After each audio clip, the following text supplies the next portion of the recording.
Simetría 1. El pasodoble de Einstein. Con sus dos teorías de la relatividad, especial y general, Albert Einstein, 1879 a 1955, trajo un nuevo estilo de pensar sobre los principios fundamentales de la naturaleza. Para Einstein, la belleza, en su forma concreta de simetría, adquiere una vida propia. La belleza se convierte en un principio creativo.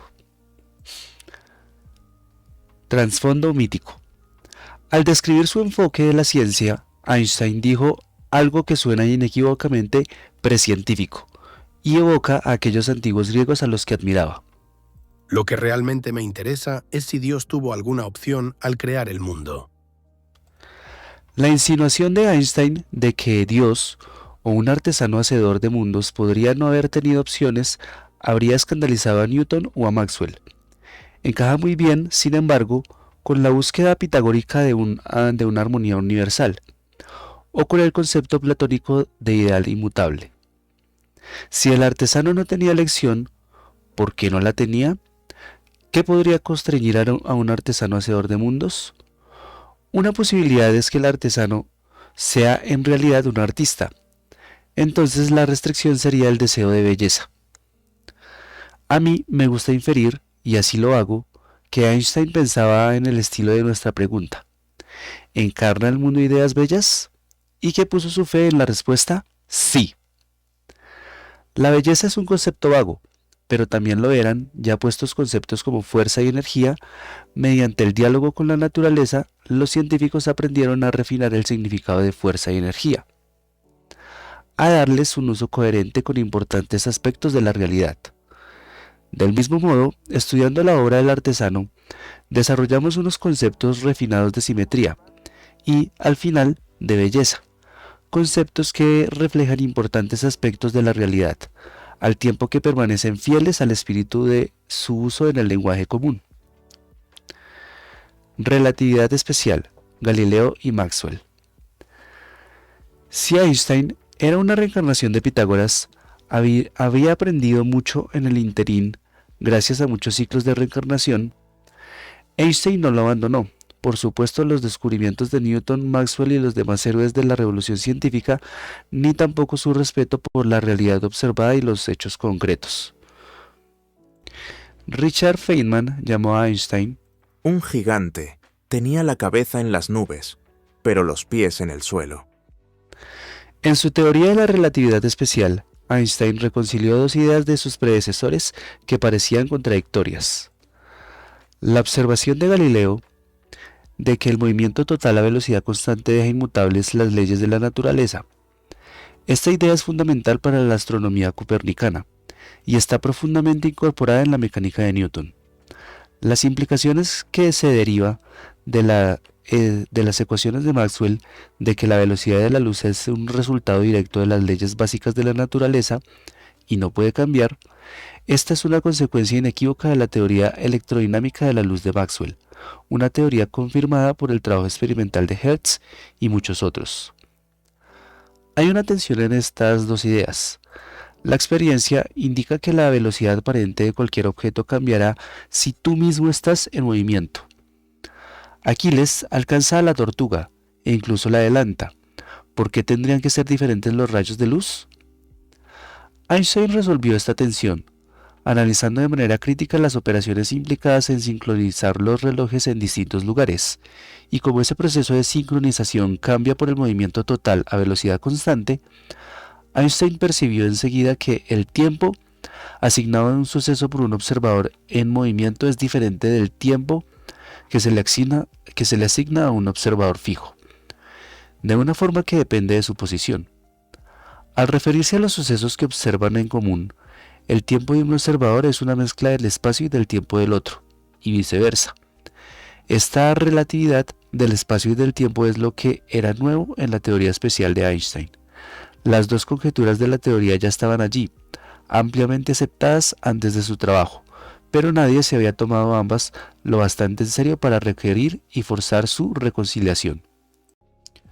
Como las ecuaciones de Maxwell contienen la velocidad de la luz, la segunda conjetura de la relatividad especial que la velocidad de la luz es invariante bajo transformaciones galileanas, se sigue directamente de la idea que motivó a Einstein, que era preservar tanto las ecuaciones de Maxwell como la simetría galileana. Pero es una conjetura mucho más débil. De hecho, Einstein prosiguió dando la vuelta al argumento, al mostrar que el sistema completo de las 4 ecuaciones de Maxwell se puede derivar de solo una de ellas, haciendo transformaciones galileanas para recuperar el caso general. Poniendo una carga en movimiento, obtienes corrientes, y poniendo campos eléctricos en movimiento, obtienes campos magnéticos. Así que la ley que gobierna como las cargas eléctricas quietas generan campos eléctricos, después de las transformaciones de Galileo, da el caso general. Ese truco profundo era un vistazo al futuro. La simetría, en vez de la deducción a partir de las leyes dadas, se convirtió en un principio primario con vida propia. Uno puede restringir las leyes requiriéndoles que tengan simetría. 2 poemas sobre la luz. Retejiendo el arco iris. Hay una consecuencia física de la relatividad especial que me parece más bella que todas las demás. Pone juntos muchos de nuestros temas más profundos y sin embargo apela directamente a la experiencia sensorial. Los primeros capítulos de nuestra reflexión, que relatan la física y la historia de la luz y el color, nos han preparado para disfrutarlo juntos, aquí y ahora. Consideremos como un rayo puro de luz, con un color espectral definido, cambia si lo miramos desde una plataforma que se mueve a velocidad constante. En otras palabras, si hacemos una transformación galileana. Por supuesto, seguiremos viendo un rayo de luz, y ese rayo sigue avanzando por el espacio a la misma velocidad que antes. La velocidad de la luz es invariante. Si empezamos con un rayo puro, con un color espectral definido, nos seguirá pareciendo un rayo puro, con un color espectral definido, pero de un color diferente. Si nos movemos en la misma dirección que el rayo, alejándonos por tanto de su fuente, o si la fuente se está alejando de nosotros, su color se desplaza hacia el extremo rojo del espectro, o si antes era rojo, se desplazará al infrarrojo. Si nos movemos en el sentido opuesto, el color se desplaza hacia el extremo azul del espectro, o hacia el ultravioleta. Cuanto más rápido nos movamos, más pronunciado será el efecto.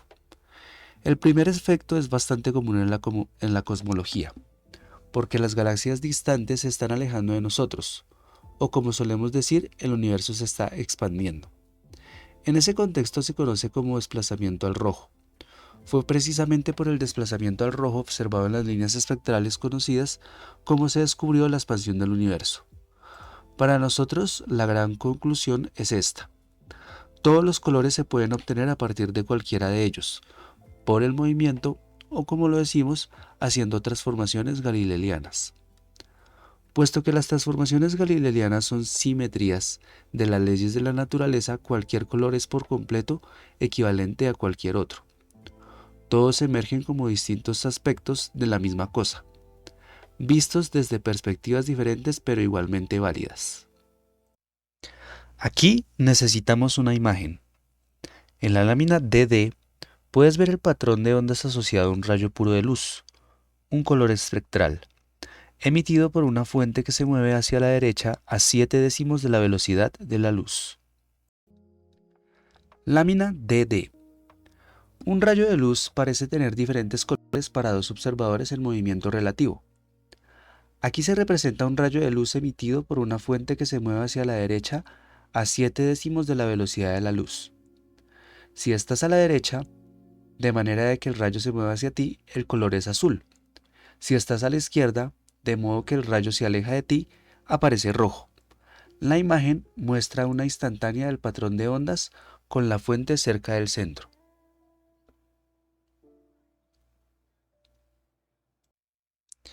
Si tú estás a la derecha, de modo que el rayo se está acercando a ti, percibirás su color como azul. Si estás a la izquierda, de manera que el rayo se aleja, aparecerá rojo. En esta instantánea, la fuente está cerca del centro. Newton pensó que había probado que cada color espectral era inherentemente diferente de cualquier otro, y que ninguna alquimia podría transmutar uno en otro. El trabajo experimental de Newton le estableció que la luz de cada color espectral persiste en ese color pese a la reflexión, la refracción o a muchos otros procesos transformativos. Pero metió la pata. Solo con que Newton hubiera intentado correr entre sus prismas a unas cuantas decenas de miles de metros por segundo, se habría dado cuenta de su error. No es más que una broma, por supuesto. Es bastante común, aunque horroroso, ver que los divulgadores y los observadores de la ciencia dicen cosas de este tipo sinceramente, como si cualquier cosa distinta de la última verdadera teoría del todo fuera una basura. Es una versión en peso mosca del tipo de pensamiento que subyace en las ideologías intolerantes y totalitarias. El argumento real que quiero subrayar es justo el contrario. ¿Hasta qué punto eran casi correctas las teorías de Newton y lo muy útiles que siguen siendo? Aún así, es hermoso descubrir que hay otro capítulo en esta historia, en el que descubrimos una unidad profunda debajo de la diversidad de las apariencias y sujetándolas. Todos los colores son una misma cosa, vista en distintos estados de movimiento. Esta es la respuesta brillantemente poética de la ciencia a la que deja de Keats de que la ciencia desteje el arco iris, reanimando el color. La esencia física del color, como la esencia física del tono musical, es una señal que varía en el tiempo. La variación temporal de la luz es demasiado rápida para que nuestra sustancia pueda seguirla. Su frecuencia es demasiado alta y por tanto, para sacar lo mejor posible de una situación difícil, nuestro sistema sensorial procesa la información y codifica solo una pequeña parte de ella como color percibido. Ese código al final conserva pocas trazas de su origen. Cuando percibimos un color, vemos un símbolo del cambio, no la propia cosa que cambia. Pero podemos recuperar algo de la información subyacente, en concreto trayendo de vuelta la variación temporal, cambiada de escala para adecuarse a las habilidades humanas. Mediante este acto de restauración transformadora expandiremos las puertas de la percepción. Relatividad general, localidad, anamorfosis y fluidos permisivos. Con la relatividad especial, como lo hemos visto, Einstein elevó la simetría galileana o invarianza a la categoría de principio primario, un requisito que todas las leyes de la física deben obedecer. Las ecuaciones de Maxwell satisfacen ese requisito tal y como están. Las ecuaciones del movimiento de Newton no lo satisfacen, pero Einstein aportó una mecánica modificada que sí lo hace. Para los cuerpos que se mueven mucho más despacio que la velocidad de la luz, la versión de Einstein reproduce las respuestas exitosas de Newton. La teoría de la gravedad de Newton, sin embargo, es mucho más difícil de adaptar. La teoría de Newton está construida alrededor del concepto de masa, pero en la relatividad especial la masa pierde su refugio seguro. En concreto, la masa no se conserva. Sí, estos conceptos resultan extraños. Consulta las entradas masa y energía en términos de arte. Así que, si pides a la gravedad que responda a la masa, como hace la teoría de Newton, le estás dando unas instrucciones ambiguas. Una teoría relativista de la gravedad requiere unos nuevos cimientos. Al final, Einstein resolvió el problema en su teoría general de la relatividad mediante un concepto intensificado de simetría. Hizo a la simetría, en concreto a la simetría galileana, local. Podemos entender la simetría local, que es la que tenemos en la relatividad general, contrastándola con la simetría rígida, que es la que tenemos en la relatividad especial. Según la simetría o invariancia galileana rígida, podemos cambiar el estado del movimiento del universo, añadiendo una velocidad total constante, sin cambiar las leyes de la física.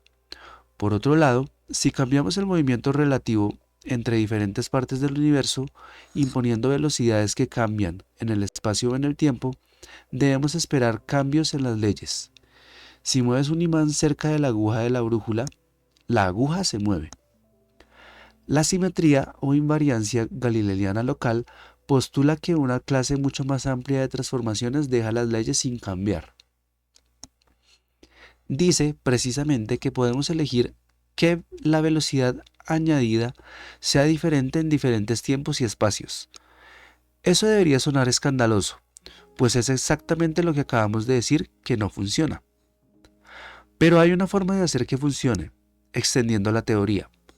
Tras muchos intentos, en distintas ocasiones y a lo largo de varios años, de describir la idea esencial de una forma accesible, he descubierto una con la que estoy satisfecho. No por coincidencia. Se construye sobre nuestros pensamientos anteriores y trae ideas procedentes de las artes. Hemos estado usando la perspectiva artística como nuestro prototipo de simetría. Puedes ver la misma escena desde distintos sitios, obteniendo así diferentes perspectivas. Las imágenes que la escena proyecta pueden diferir, y lo hacen de muchas maneras, pero todas representan la misma escena. Cambiar de perspectiva sin cambiar la escena es un ejemplo resplandeciente de simetría. De manera similar, podemos ver el mundo desde una perspectiva diferente si le imprimimos una velocidad constante, o, lo que viene a ser lo mismo, mirándolo desde una plataforma móvil. Cuando hacemos eso, muchas cosas parecerán diferentes, pero, según la relatividad especial, las mismas leyes de la física seguirán vigentes. En ese sentido, seguirá siendo una imagen de el mismo mundo. Consideremos ahora maneras más generales de ver la escena, además de cambiar la perspectiva. Esto nos lleva al territorio del arte anamórfico, del que es un hermoso ejemplo la lámina EE. Lámina EE. El arte anamórfico no solo soporta los cambios de perspectiva, sino también otros tipos de transformaciones más generales. La gama de imágenes que pueden representar una misma escena es bastante mayor e incluye algunas apariencias muy distorsionadas.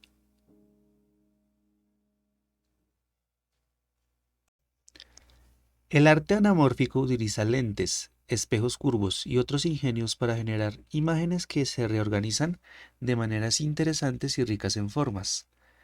El abanico de imágenes que puede representar una escena dada es enormemente mayor e incluye algunas apariencias muy distorsionadas. Mas físicamente podríamos considerar la posibilidad de ver el mundo a través de un material translúcido, pero que tuerza la luz, el agua.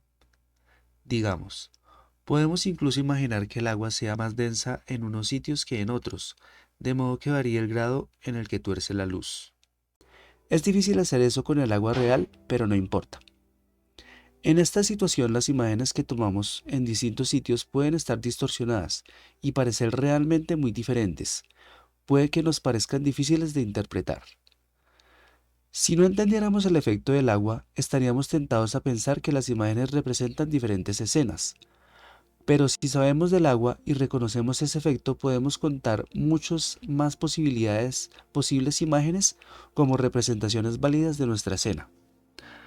Podemos distribuir el agua de distintas formas, por ejemplo, para imitar el efecto de un espejo de feria. Incluso podríamos poner el agua en movimiento de modo que las imágenes cambien también con el tiempo. En breve, imaginando un fluido que llena el espacio y reconociendo sus posibles efectos, podemos considerar una amplia variedad de imágenes transformadas como representaciones de la misma escena, miradas a través de diferentes estados de fluido. De forma similar, mediante la introducción del tipo de material exactamente apropiado en el espacio-tiempo, Einstein fue capaz de permitir que las distorsiones de las leyes de la física, que son introducidas por transformaciones galileanas que varían en el espacio y en el tiempo, se lograran como modificaciones del nuevo material. Ese material se llama el campo métrico, o, como yo prefiero decir, el fluido métrico.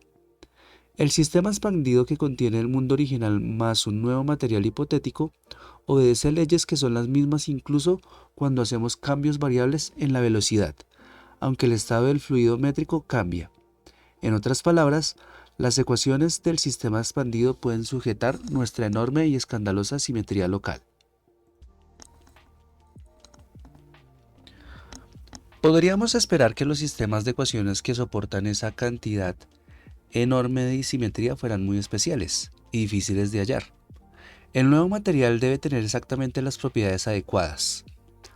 Unas ecuaciones con una simetría tan enorme son el análogo de los sólidos platónicos, o mejor, las esferas en el mundo de las ecuaciones. Cuando Einstein resolvió esas ecuaciones, habiendo enriquecido el mundo con un nuevo material, se dio cuenta de que había conseguido su largamente buscada teoría de la gravedad. Las ecuaciones reflejan que el fluido métrico que él había introducido para permitir la simetría galileana local resulta curvado por la presencia de la materia, y a su vez influye en cómo la materia se mueve. De modo que el fluido métrico cumple esencialmente la misma función para la gravedad que cumple el fluido electromagnético de Maxwell para el electromagnetismo. Llamamos a sus excitaciones mínimas o cuantos gravitones, análogos a los fotones del electromagnetismo. En esta construcción, el papel de la simetría como principio que gobierna el mundo ha elevado a un nuevo nivel. La simetría se ha vuelto creativa. La conjetura de la simetría local ha dictado la estructura detallada de una teoría de la gravedad compleja y fructífera, que describe con éxito la naturaleza. Para hacer funcionar la simetría local hay que introducir el fluido métrico y sus consiguientes gravitones. Debo añadir que este enfoque de la relatividad general, que pone el frente de la simetría local en el centro, es algo heterodoxo. Lo habitual es que se aduzcan otros conceptos que motivan de otras formas la introducción del fluido métrico, pero la simetría local es lo que resulta esencial, y el enfoque minimalista nos será de mucha utilidad cuando lleguemos a hacer teorías sobre otras fuerzas. Al hablar de su teoría, Einstein usa una terminología diferente. Parte de esa terminología contiene residuos de su periodo de búsqueda en la oscuridad y resulta ambigua o confusa, al menos para mí. Pero, en lo esencial, su covarianza general corresponde a nuestra simetría galileana local. Para el resumen en una sola frase de nuestra exposición, parece adecuado rendir homenaje a su elección. Los gravitones son los avatares de la covarianza general,